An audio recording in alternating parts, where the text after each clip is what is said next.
tarde, bem-vindos a mais uma segunda-feira aqui no programa Francamente. Iniciamos a terceira semana de programação sem demissão. Olha que coisa boa, né, minha gente? Quer dizer que está funcionando. Vocês estão ouvindo o programa? Muito bem, é bom que estejam escutando mesmo, senão eu vou ficar aqui chorando em posição fetal, desesperançada do mundo. E o Soneca vai parar de colocar música boa, né, Soneca? O Soneca falou que me demite se não tiver audiência. Ó, fiquem ligados hoje na programação, porque vai ter sorteio de CDs.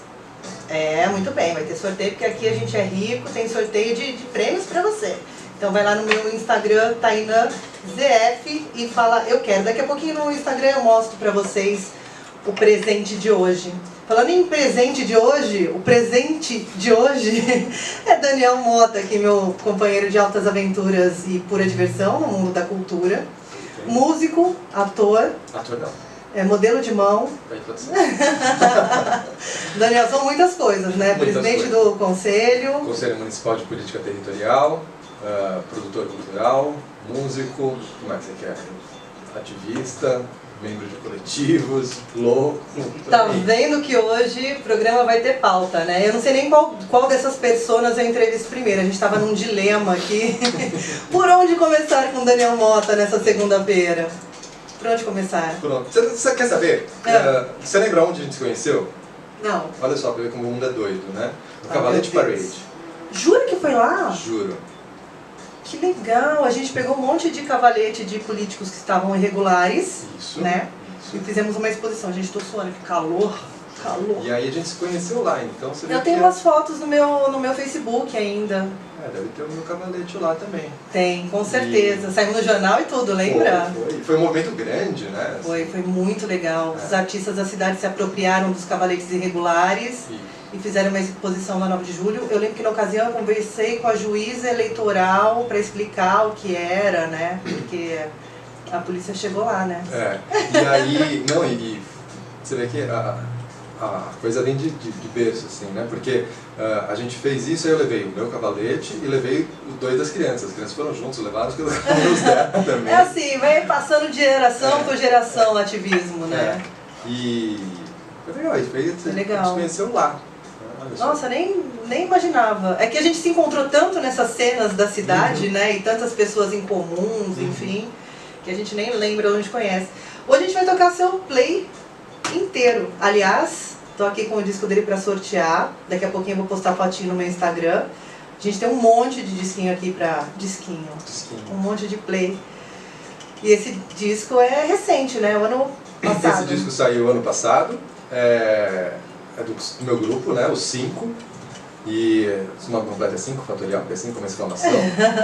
Que é um grupo, é um quinteto com violão, eu tocando violão, e um quarteto de cordas, formado por mim, pelo Juan Rossi, pelo Flávio Geraldini, o Renato Banda e a Vanna Bock. A Vanna é chefe de naipes de violoncelo, né? Chefe de violoncelo daqui da Orquestra Municipal. O Juan tocava, ele acho que ele está voltando agora para a orquestra, né? Está tendo a seleção, então acho que ele ia voltar para a orquestra agora. Então é um projeto que tem um DNA jundiaiense, assim, né? Ele saiu daqui, ele foi formado aqui, e aí a gente montou o grupo, começamos a pesquisar repertório, começamos a tocar, e aí em 2017 a gente ganhou um PROAC e encomendamos obras, compositores brasileiros dedicaram obras pra gente, então é um disco de música brasileira para violão e quarteto de cordas, e a gente está o tempo todo explorando aonde que encontra a música clássica com a música popular. Muito bem, vamos ouvir? Vamos começar ouvindo já? Tá na agulha, Soneca? Então vamos de som. Buscando esse ponto de contato entre a música clássica e a música popular, né? E aí a gente encomendou, então ele virou um disco basicamente de música paulista, né? Porque os compositores que tem no disco são o Sérgio Assad, que é do interior de São Paulo, o Paulo Bellinati, que é de São Paulo, e o André Memari, que também é paulista. E aí a gente gravou então a integral do Sérgio Assad, né? Todas as músicas do Sérgio Assad para essa formação, e o Paulo Bellinati, que é um mago, né? Um mestre, pai de todos, dedicou pra gente uma música, né? E o André também. Então o André hoje em dia, né, talvez um grande nome da composição e tal, super pianista. Foi gravado aqui, estúdios de Jundiaí, São Paulo? Não, em São Paulo, a gente gravou em São Paulo, E a capa é de uma amiga minha também. É lindíssima a São capa. Paulo, Gente, vou colocar no meu Instagram a capa pra vocês verem. Dá um ela é uma artista plástica, né? Maria Fernanda Finardi Ferreira. E puxa, é um produto que só, na verdade, ele só existe por causa da orquestra, assim. Ia ter, olha só como é que é, agora lembrando da história, né? Ia ter um edital aqui em Jundiaí, e aí eu falei, vou participar, eu queria juntar os músicos e tal. Que era do estímulo ou não? Não lembro se era o prêmio estímulo, acho que era, talvez fosse o prêmio estímulo, mas aí ele não, foi um que não saiu. E aí, como a gente tinha montado o projeto, já tinha pesquisado e tal, a gente continuou o grupo, né? Então, por causa de uma ação da prefeitura, né, de Jundiaí, a gente criou um disco novo, com música nova, né? Algumas dessas músicas eu acho que assim, são clássicos instantâneos. Essa música do Belinati, Embolada, a gente pode ouvir daqui a pouco, né? Pra mim é um clássico instantâneo do repertório, assim, ela é muito legal, é muito bem feita, né? E tem várias facetas diferentes do que a gente pode fazer com essa formação, né? Muito eclético. Então você vê uma música cheia de caráter étnico, que nem essa daqui que a gente ouviu. Maravilhosa, essa primeira eu que foi a Middle Eastern, do Sérgio Assad, né? Faz parte das 5 danças mundiais. Aí o Belinati escreveu pra gente a Embolada, né? Pensando nessa coisa do improviso, né? Então é um disco super variado, assim. E o que eu gostei aqui no encaixe é que tem, apesar de ser CD, tem lado A e lado B, né? É claro. Né? Como faz essa divisão? Como se divide lado A e lado B num CD hoje? Na verdade, essa história do lado A e lado B é mais... porque como o mundo hoje está muito no streaming, né? Está muito assim, ficar no shuffle, ouvindo as coisas completamente diferentes, a ideia do disco conceitual, né? Assim, que ele tem um começo, meio e fim, que a gente prepara climas e tal, ficou perdida. E aí a nossa ideia era meio que não, a gente tem uma ideia de como organizar as músicas aqui, de como elas vão funcionar melhor na hora que você for ouvir, né? Tem uma estrutura por trás. E é legal você pensar que você tem um argumento primeiro e depois tem um outro argumento, as coisas conversam e tal. Você é saudosista do long play? Saudosista, eu não sei saudosista, porque eu gosto de sair por aí ouvindo música, né? Você está no trem ouvindo uma sinfonia, né? Assim, não dá para você fazer isso no long play.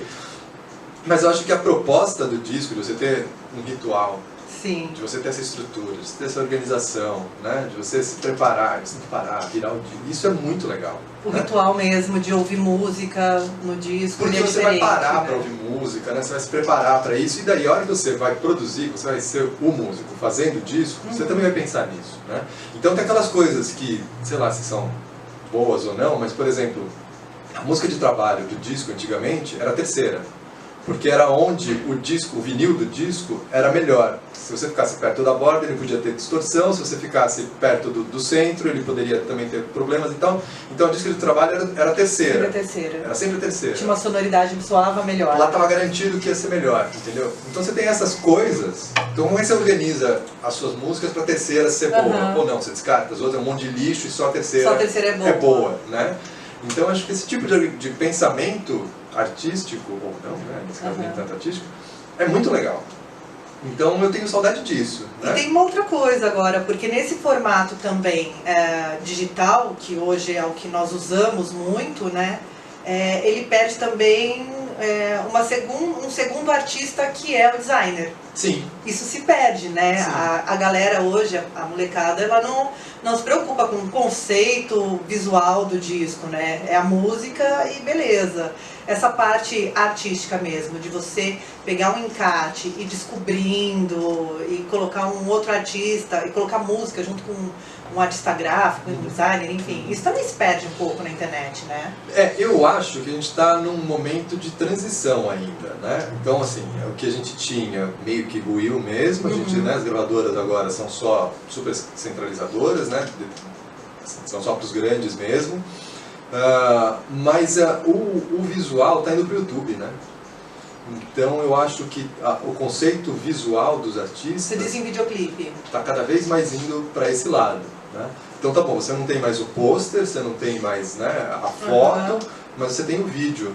E eu acho que ainda não é o definitivo. Eu acho que a gente ainda vai para algum outro lugar. Mas eu acho que a gente não vai chegar num formato definitivo, ainda mais não. Porque vai mudando as formas de consumir a música e também vai mudando tudo que cerca isso, né? Eu acho que tem algumas coisas são mais perenes, assim, definitivas eu não sei, mas mais perenes, né? Essa relação com o visual, eu acho que para a música é muito necessária, né? Eu acho que mesmo antes de existir gravação, você sempre tinha alguma coisa visual junto com a música, seja na capa da partitura, entendeu? Você sempre tem um apelo visual para a música, né? Então acho que isso não vai acabar. Isso não vai chegar uma hora que a gente não vai ter, só vai ter música pura. Acho que isso não vai acontecer. Mas acho que vão ter outras alternativas para a gente ter um produto desenhado, com gráfico, com texto, né? Acho que a tendência hoje é o videoclipe. Usado, né? A MTV acabou. A MTV acabou, a MTV vai chorar na hora que vê, né? Porque também a televisão não existe mais no formato e no consumo que se existia. E você quer consumir música, você vai no YouTube. Você quer videoclipe, você vai no YouTube, no Vimeo, enfim. Acho que o Spotify agora está colocando vídeo também, né? Tem algum... Então, não sei. O Spotify, eu assino o YouTube Music. Eu assino o YouTube Premium. Daí me dá acesso ao YouTube Music. Então eu posso ouvir música e eu aperto o botão e ele abre o videoclipe para mim daquela música que eu estou ouvindo, né? Então acho que essas ferramentas vão ficando muito dinâmicas, Sim. Né? E vão mudando do mesmo jeito como a gente consome música, como a gente ouve música, né? Mas acho que mais do que tudo isso, né? A música ao vivo, essa não morre. Né? Daqui a pouquinho a gente vai falar sobre experiências de shows, porque dá um bom papo, né? Falar sobre que formato a música se apresenta hoje no ao vivo, né? Que é o mais... Porque, por incrível que pareça, antes de existir gravação, as pessoas já tocavam música, Sim. Já ouviam música. Sim. Né? Então, talvez o CD acabe, né? A gravação acabe, mas o ao vivo jamais morrerá. Não. E é onde está barato. E falando em meios de consumir música, eu falo pra você que está nos ouvindo que o melhor meio de consumir música ainda é na rádio, tá? Então você sintoniza 810 AM Rádio Difusora Jundiaense, principalmente de segunda a sexta do meio-dia 1, tá? E a gente toca a música aqui. Vamos de música? Quer escolher uma faixa? Pode, já que a gente falou tanto da Embolada, que vamos ouvir Embolada? Bem.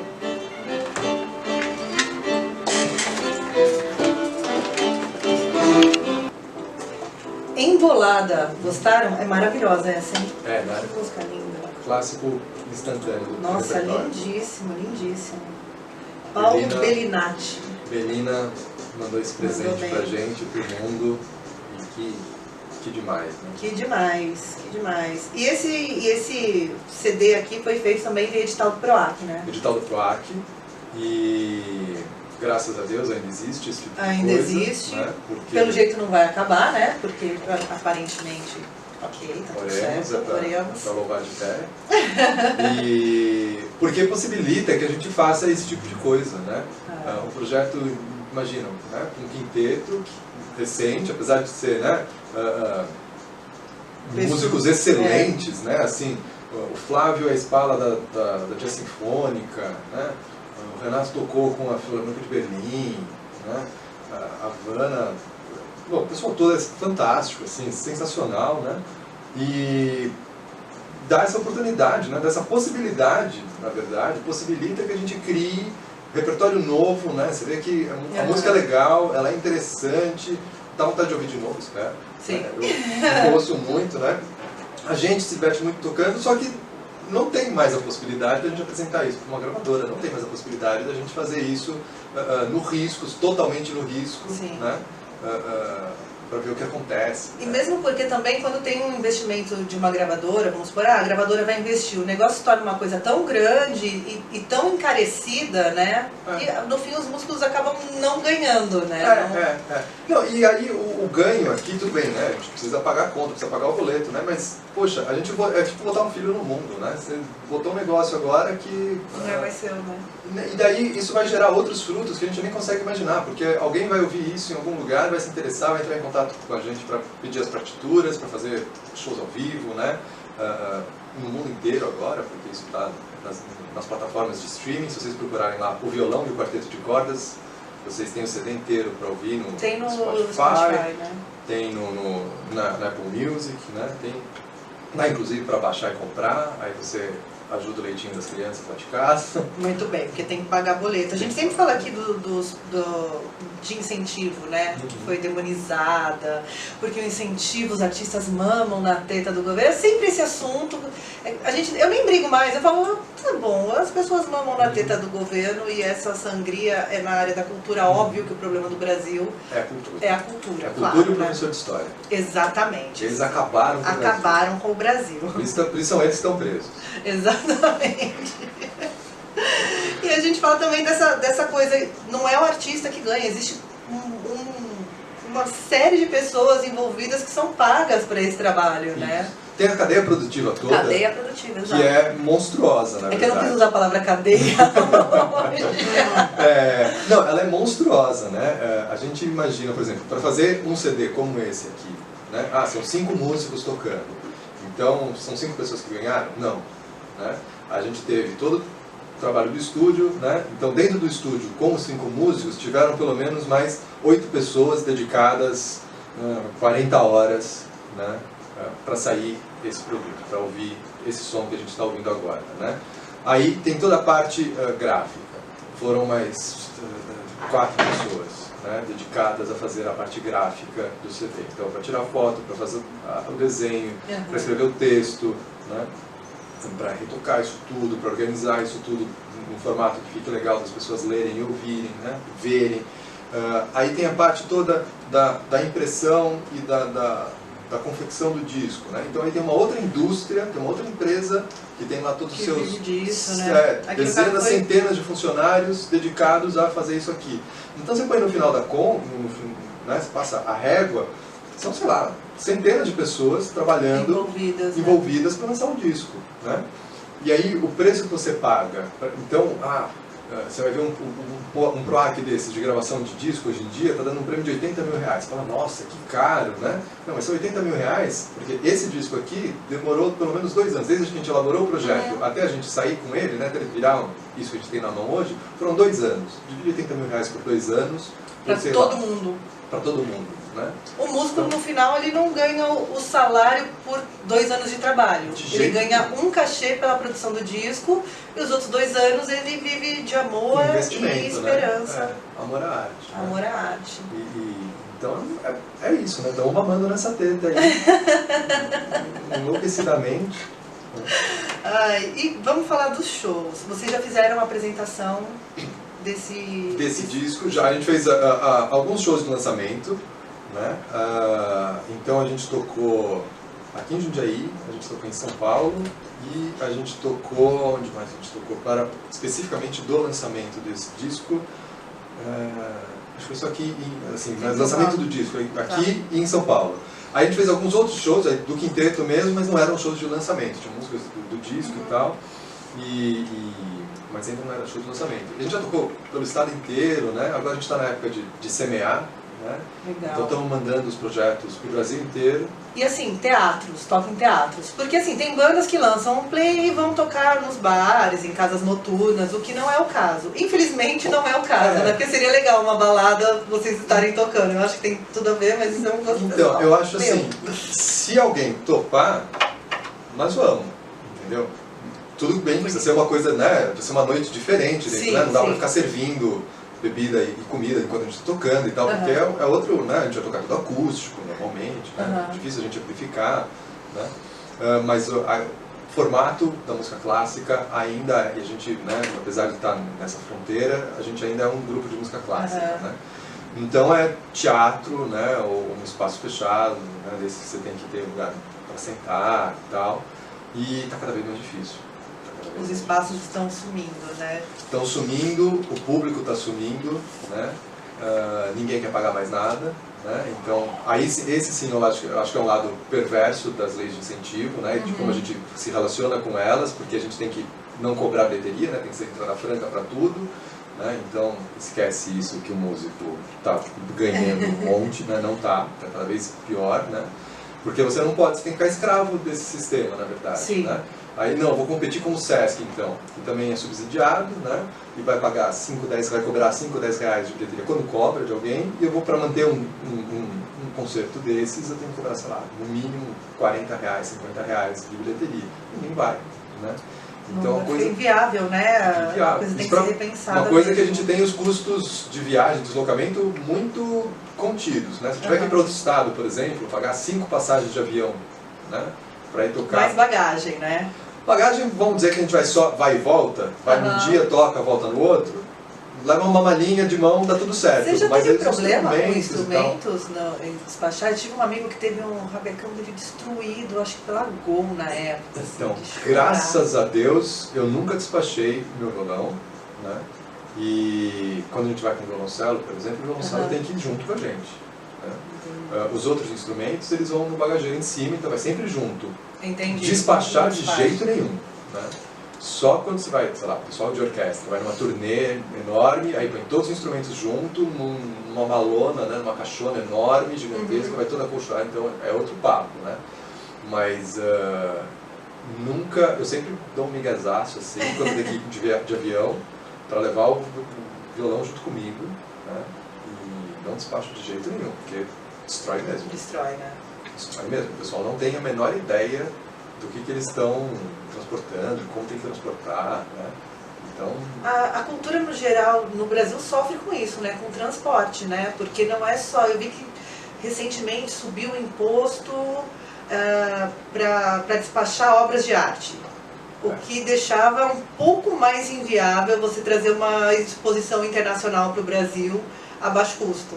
Você não tem cuidado, são, né? São os custos, são umas bobagens, assim, né? A gente vai demonizando as coisas no lugar errado, né? Sim. Então, imagina só, eu lembro quando teve aquela exposição do Rodin no MASP, né? Ficou, sei lá, meses aqui e meses de fila quilométrica, literalmente na porta do MASP, gente brigando para entrar e tal, né? E aí a gente não consegue ver, primeiro, o valor artístico disso, né? Segundo, o valor econômico que isso traz, né? Terceiro, o bem-estar que isso provoca, né?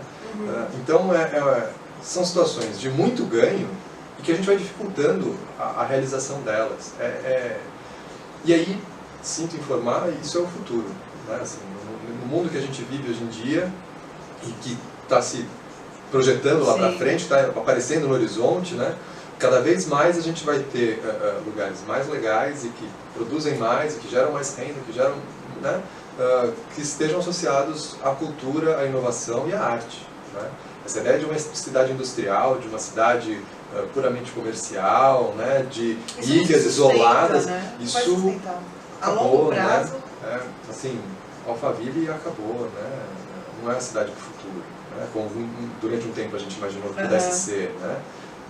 Essas cidades de condomínio e tal, elas estão fadadas ao fracasso, né? A cidade que vai ser viva, que vai ser... Do músico para o urbanista, assim, em segundos, aqui é assim.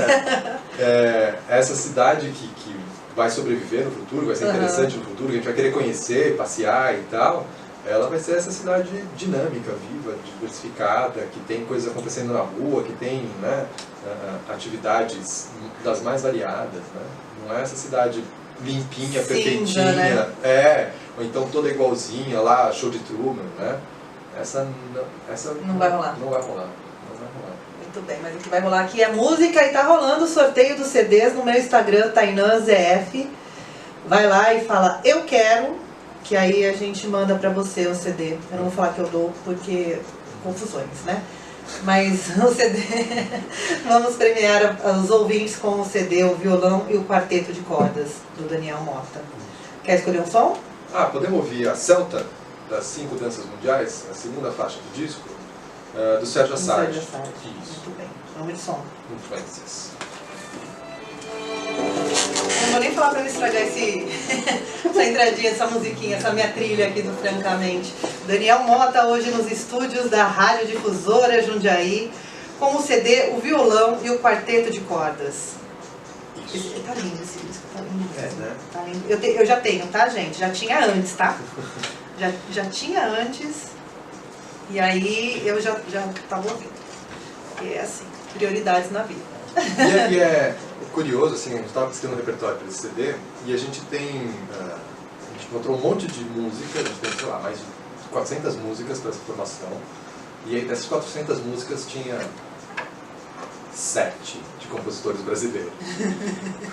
E é muito estranho isso, né? Porque tipo, o violão é um instrumento brasileiro, né? A gente tem uma formação muito sólida de quartetos de cordas, assim, de compositores clássicos, né? Mas não tinha essa junção, assim. E quando os compositores vão escrever para essa formação, eles não estão procurando uma coisa, vendo, né? Esses outros, tantas músicas que a gente tem, nunca é uma coisa exótica, assim, né? Nunca, não, o cara escreve a sério, é um desafio que ele se põe para juntar os dois instrumentos, né? Sempre pensando nessa coisa da música clássica e da música popular, assim. São símbolos muito fortes. E acho que foi um desafio que os compositores toparam, né? E gostaram, então saem músicas espetaculares, assim, muito legal. É muito lindo. E a experiência para os shows, como que é? Como que é? A gente estava falando agora, né, dos espaços para se tocar, que os espaços hoje estão reduzidos, enfim, que existe essa distância entre o que se pode cobrar de ingresso dentro do projeto do PROAC e o que se deveria cobrar de ingresso para bater esses custos, né, de logística, enfim, e pagar os músicos, porque não é tocar pelo kit lanche do músico, é o kit lanche, kit música, enfim. Como que é o que vocês levam? Porque assim, hoje um show por si só ele também não é mais tão atrativo, tem que ter uma experiência em torno disso, né? Eu acho que assim, a música clássica ainda é muito reticente com relação a qualquer outra coisa que não seja a experiência pura da música. Então você tem todos esses rituais, tem que ficar tudo em silêncio, luz baixa, o pessoal entra de pinguim, né? Aí silêncio absoluto e tal, tem que ter puro delay. Isso tudo, né, ainda é muito assim. Eu acho que não precisa mais ser assim. Né? Tão formal, né? Tão formal. Acho que nunca foi assim. Isso é uma coisa da virada do século XX que se sacralizou essas transformações. Você acha que isso distancia um pouco o público da banda? Hoje em dia, com certeza. Porque tem muito pouca gente. É uma experiência, assim, transcendental de verdade. Na hora que você topa isso, que você vai e que, né, você tem uma apresentação dessas, é muito legal. Mas acho que do grande público, né, do que a gente imagina hoje em dia, afasta, né? Porque você se sente intimidado, você não sabe se você pode bater palma ou não, se pode assoviar ou não, se é uma música que você conhece, você pode, sei lá, curtir ou não, você tem que ficar, né? Então acho que é um pouco tenso mesmo, assim. Acho que não é uma experiência tão agradável para o grande público hoje em dia. E nos nossos concertos, a gente tem tentado ir quebrando essa lógica aos poucos, né? Então a gente não se veste de pinguim, né? A gente tem uma postura muito menos formal, assim. Menos burocrática. Muito menos burocrática, em cima do palco. A gente conversa muito com as pessoas durante o concerto, né? Seja sobre o que a gente vai tocar, sobre a experiência das pessoas, né? A gente vai meio que batendo papo com as pessoas, né? E cada plateia é diferente, né? Então a gente consegue ver o que está agradando ou não, o que as pessoas estão... Várias vezes a gente teve concertos, não vou falar didáticos, assim, mas interativos, né? Que as pessoas começaram a levantar a mão e começar a perguntar coisas no meio, assim, né? Porque tudo bem, a gente está tocando para 300 pessoas, mas são 300 pessoas que estão na nossa frente, e a gente está tocando acústico. Então eu falo com as pessoas, normalmente sou eu que falo, eu falo com as pessoas sem microfone, nem nada, então isso vai criando essa proximidade com a plateia. E são todas as idades, assim? Como todas você vê as idades, todas as idades. Eu acho que a música clássica, ela tem esse estereótipo de música de gente velha e tal, mas a gente tem uma renovação constante, talvez uma renovação constante das pessoas velhas que vão às salas de concerto. As pessoas vão morrendo e vai chegando os outros velhos, né? Mas não, eu acho que principalmente depois da OSESP, da reformulação da Sala São Paulo, a gente teve uma grande renovação do interesse. Durante os anos 2000, com um estudo de projeto social, né, de igreja, desde o projeto Guri até os projetos menores. Escola de música, e essas coisas das igrejas que voltaram a ter fortemente ensino de música e tal, tem muita molecada indo nos concertos. Muito menos do que eu acho que poderia, que deveria, né? Mas tem muita molecada indo nos concertos. E interessadas em outros instrumentos também, o que é muito importante, Totalmente. né? Não é só baixo, guitarra, bateria. E esses aí estão caindo em desuso, infelizmente. Eu acho assim, tem muita gente tocando instrumentos de cordas, violino, violoncelo, né? Viola menos, mas né? Acho que assim, tem muita gente fazendo isso. Tem muita gente tocando instrumentos de sopros, né? E eles estão interessados no repertório que toca isso, né? Então aí, puxa, é o MC Kevinho, né, que toca o bar, né? Junto com o funk, né? Sim. Então, de onde vem isso? Pô, o cara, ele foi lá, estudou em algum momento num guri da vida, num projeto social da vida, aprendeu aquilo e transformou. Que cabe, né? Transformou, fez o mashup dele. Então, eu acho que esse público está se renovando. Não, então, e aí, acho que é essa coisa desse deslocamento que a gente tem na música clássica. Né? Não é a renovação do público que vai querer entrar lá com a roupa de gala, no escuro, ficar em silêncio, aplaudir nos momentos certos, se é que existe isso, né? E passar 2 horas em silêncio ouvindo um quarteto de cordas tocando uma música que a gente nunca ouviu na vida, né? E tal. Não é esse público que está sendo renovado, é um outro público e eu acho que estão consumindo de forma diferente. Diferente, né? E o mercado de música clássica tem que se mexer para esse lado, né? Eu acho que tem algumas experiências que são legais, outras experiências nem tanto, algumas que vão dar mais frutos, outras que vão ficar, tem que testar, morrer, e a gente está testando. Eu acho que tem vários lugares testando. Já teve balada de música clássica, alguns lugares fazendo isso, acho que pode funcionar. Eu acho que tem a possibilidade, principalmente de grupos que têm esse repertório não tão preso assim, né? Não tão formal, tão pesado assim, de poderem experimentar palcos diferentes, lugares diferentes, né? E a gente tem que se adequar. Então a gente prefere tocar acústico, né? O quinteto inteiro tocar sem nenhum tipo de amplificação. Até salas de até 300 lugares, dá pra gente fazer isso sem o menor problema. Mas, poxa, vamos tocar no parque, vamos ficar... não vamos tocar porque vai precisar amplificar? Não, a gente vai amplificar. Vamos tocar num bar? Não vamos porque vai ter que amplificar? Não, a gente vai amplificar, né? Vai se adaptando aos espaços. Vai acertar o jeito até de fazer para conquistar novos públicos, né? O pessoal, porque também tem a coisa do pessoal chegar até o palco e do palco ir aonde as pessoas estão, né? Tem que ter essa troca. Então é um momento de transformação, atualmente, assim. E a música clássica está sofrendo muito com isso, né? Porque não quer largar a tradição. Um compositor cubano chamado Léo Brauer, né? Ele escreveu uma música falando a tradição custa, mas se rompe, alguma coisa assim. Mas é isso, né? É um peso muito grande da tradição, né? E é um repertório, um jeito de tocar formado em cima da tradição, valorizando a tradição. E que... Eu acho que dá pra fazer as duas coisas, de repente. Dá pra ter os dois espaços, né? Tem que transformar. Mas não pode ignorar esse que é de chegar junto ao público, né? Principalmente a quem não é seu público, né?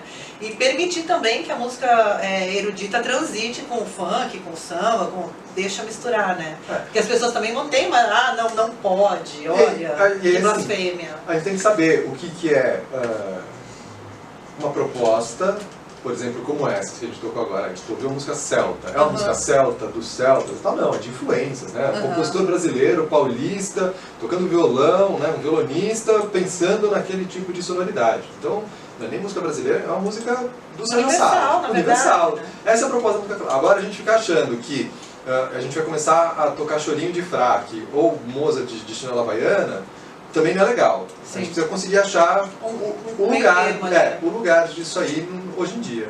Não, senão fica parecendo fake, né? Vamos popularizar Mozart. Isso, e daí... Eles vão tocar de Havaianas. Não acontece nada, né? Essa música não toca ninguém. Fica uma coisa, sei lá, que não serve nem para um nem para outro, na verdade. Né? Ninguém vai passar aí na sala de concerto para ouvir Mozart por causa disso, né? Nem, sei lá, vão conhecer mais o Mozart por causa disso, né? Acho que o foco tem que ser ainda na música mesmo, né? Da gente entender como são essas coisas. E deixar a música transitar também por onde as pessoas acharem que ela deve transitar, né? Porque também é meio orgânico isso, né? Não é uma coisa que a gente escolhe como, a gravadora escolhe vai tocar nesse programa, porque o público, o perfil, o target... Não é assim que funciona, não dá pra ser tão colocado. E não pode ser tão sacralizado assim, né? Não, as pessoas para ouvir a música clássica, né, elas têm que ir lá no templo da música clássica, que é o teatro, né? É a Sala São Paulo, é o Politeama, né? E isso é uma bobagem, né? Não adianta mais a gente imaginar isso.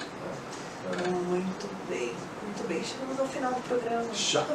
Daniel Mota aqui com a gente nos estúdios da Rádio Difusora. Uma horinha passa muito rápido, né? Manda beijo pra sua mãe que ela tá na audiência. Beijo pra minha mãe que tá ouvindo, pra todo mundo que tá ouvindo. Já começaram a pipocar várias mensagens aqui falando que estão ouvindo. Sucesso! É uma loucura! E daqui a pouquinho isso vai virar podcast. Essa semana tem podcast, vou anunciar nas minhas redes sociais todas as entrevistas. Até a sexta passada, todas as entrevistas já são podcast. Podcast é uma realidade na nossa vida. Podcast é o futuro. É o futuro. Muito bem. Daniel, obrigada. Você volta aqui. Volto, e daí eu posso fazer então um último chamamento, assim. Além disso tudo, uma das coisas que eu faço, eu sou presidente do Conselho Municipal. É isso que eu ia falar, você vai Territorial. voltar aqui para falar sobre cultura e a cidade. E aí a gente está falando agora, né? A gente está no processo de revisão do plano diretor da cidade. O plano diretor é tipo o manual de instruções da cidade, né? É o como a gente usa o espaço da cidade, onde a gente constrói. E isso é discutido pela sociedade civil. Então, esse processo de revisão está acontecendo, o Conselho Municipal está se reunindo toda terça e quinta de manhã lá na Prefeitura, e eu acho que é importantíssimo que as pessoas se apropriem desse processo, que as pessoas venham participar, né, e ajudem a discutir a cidade onde a gente mora, né, entender o que a gente está fazendo aqui, para onde a gente vai, o que a gente está propondo daqui para frente.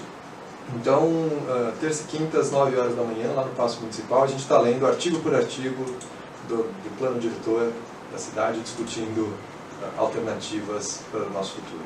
Então é isso, gente. Sai do Facebook e vamos brigar pela cidade para melhorar a cidade. Afinal, isso aqui é de todo mundo, né?